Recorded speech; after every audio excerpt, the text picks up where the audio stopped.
مرحبا أهلا النوادي. Ini pernah terjadi di zamannya Imam Abu Hanifah. Ini saya baca di kitab berjudul Fathul Majid karya Syekh Nawawi Al-Bantani. Dalam kitab Fathul Majid itu disebutkan Imam Abu Hanifah di saat masih muda belajar kepada seorang syekh bernama Syekh Hammad ibn Abi Sulaiman. Selama 18 tahun belajar kepada beliau. Usia beliau pada waktu itu 20 tahun, masih muda. Nah, kemudian di zaman itu ada raja, ini raja ateis. Kemarin di Roha saya belum sempat tuntaskan cerita kisah ini. Ini raja ateis. Semua ulama diajak ke istana, dia berdebat dengan 3 pertanyaan, semua ulama kalah, gak bisa jawab. Sampai pada satu hari dia tanya ke menteri-menterinya, ini ulama kalian, karena menteri-menterinya muslim, ulama-ulama kalian ini semuanya sudah saya tumbangkan dengan argumentasi saya, masih ada gak sisa dari ulama kalian? Maka menteri mengatakan masih sisa 1 orang, namanya Hammad ibnu Abi Sulaiman. Maka ini raja mengatakan kalian panggil dia, undang ke istana, saya mau berdebat dengannya tentang masalah ketuhanan. Maka menteri ini datang ke rumahnya Hammad. Syekh Hammad disampaikan bahwa raja ingin mengundang dia ke istana. Syekh Hammad sudah tahu nih pasti diajak debat ini. Syekh Hammad mengatakan kasih saya waktu 1 malam, jangan sekarang. Mungkin beliau mempersiapkan atau istikharah lain sebagainya. Maka ini menteri kembali ke raja, menyampaikan ke raja bahwa Syekh Hammad minta izin kasih waktu 1 hari. Raja mengatakan ya silakan. Besok panggil dia lagi. Iya, dia janjinya besok.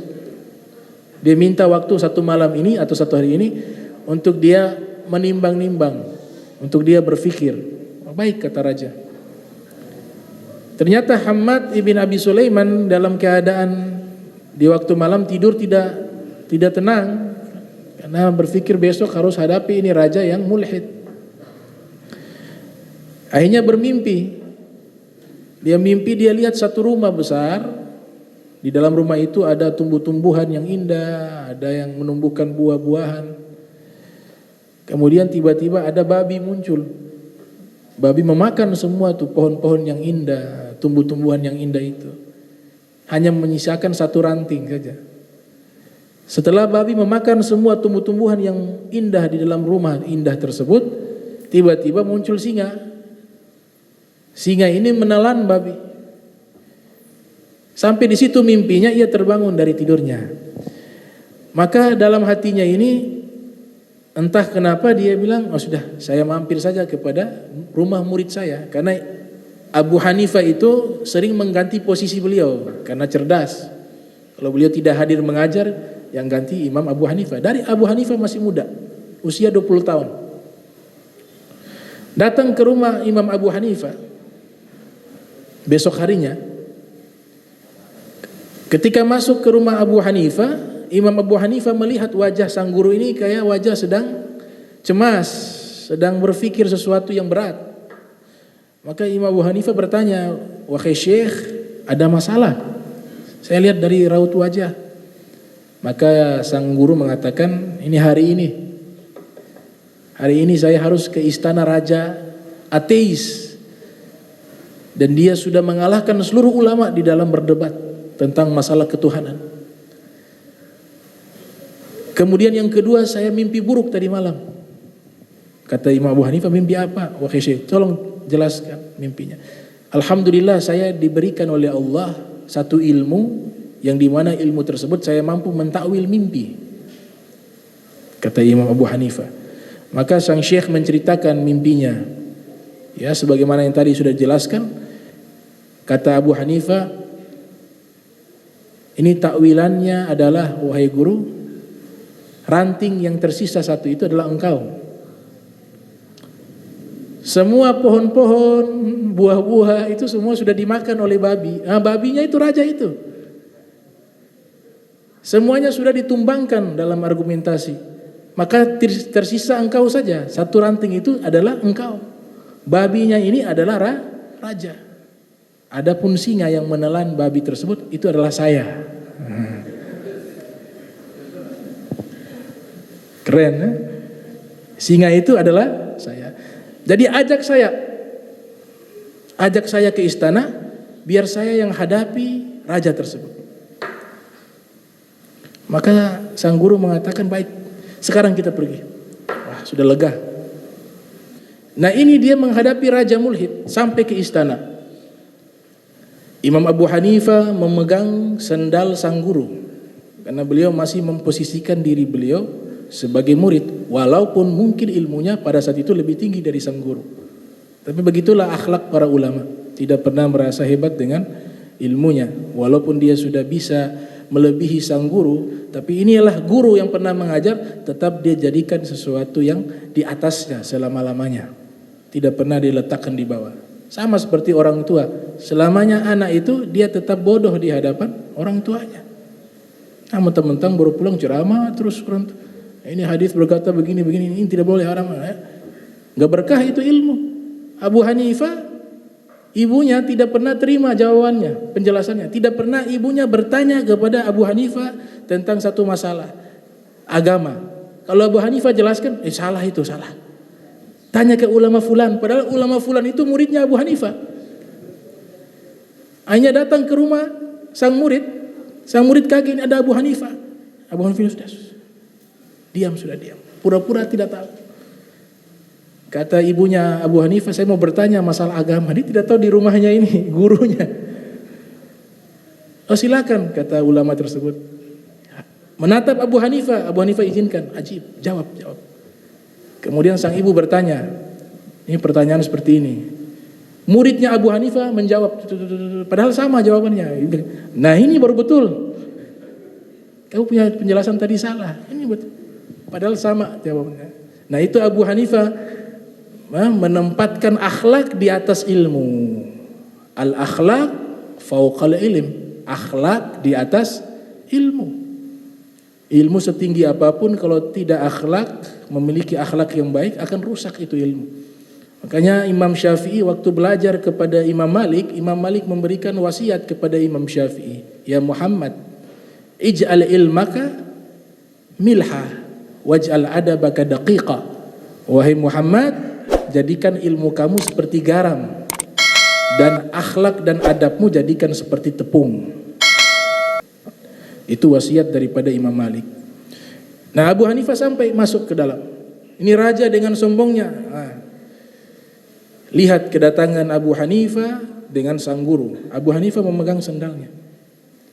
Kemudian raja mengatakan, mana yang namanya Hammad ibn Abi Sulaiman?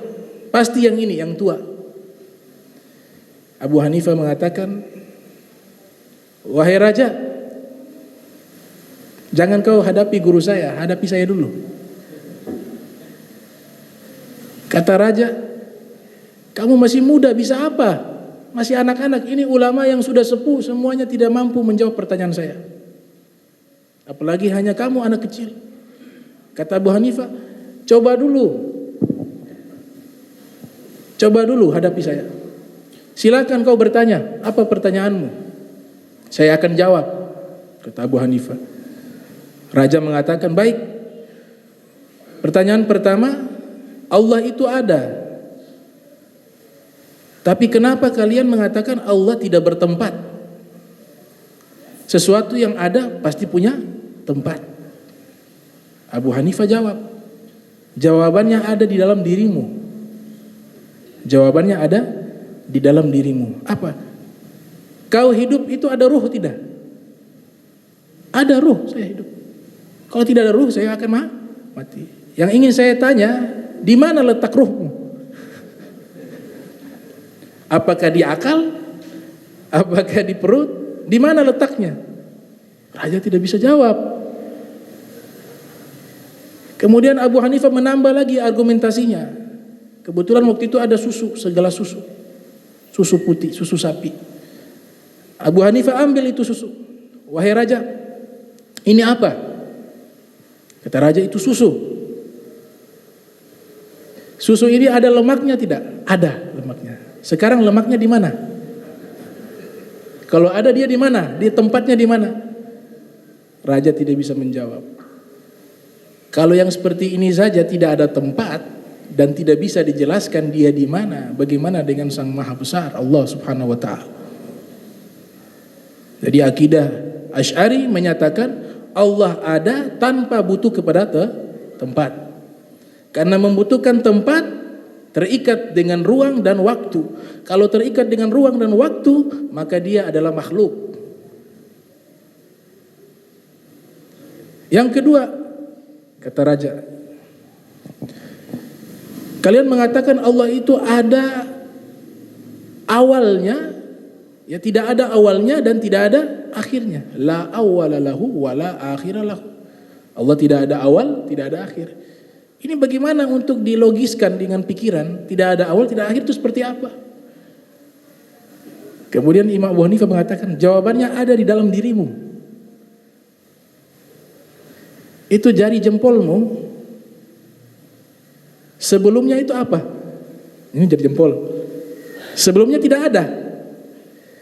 Kemudian jari kelingking, setelahnya ada apa? Tidak ada. Kalau jempol dengan kelingking itu sebelumnya dan sesudahnya tidak ada, maka Allah juga demikian, la awwala lahu wa la akhira lahu. Yang ketiga, silakan kau bertanya yang ketiga. Sekarang Allah sedang lakukan apa? Sekarang Allah sedang lakukan apa? Imam Abu Hanifah mengatakan, wahai raja, saya akan menjawab pertanyaan ini, tapi dengan syarat engkau turun dari singgasanamu dan izinkan saya naik ke singgasanamu. Karena raja penasaran dengan jawabannya, baik saya akan turun. Raja turun dari singgasana. Imam Abu Hanifah naik ke singgasana raja. Duduk, rajanya di bawah, beliau di atas. Kemudian beliau mengatakan, Allah sedang melakukan dengan menjatuhkan yang batil ke bawah, dan Allah sedang melakukan mengangkat kebenaran ke atas. Batil ini kan raja, mulhid. Al-haq di sini argumentasinya Abu Hanifah. Jadi Allah sedang melakukan mengangkat, ya, kebenaran ke atas, dan Allah sedang melakukan menjatuhkan kebatilan ke bawah. Itu kecerdasan daripada Al-Imam Abu Hanifah.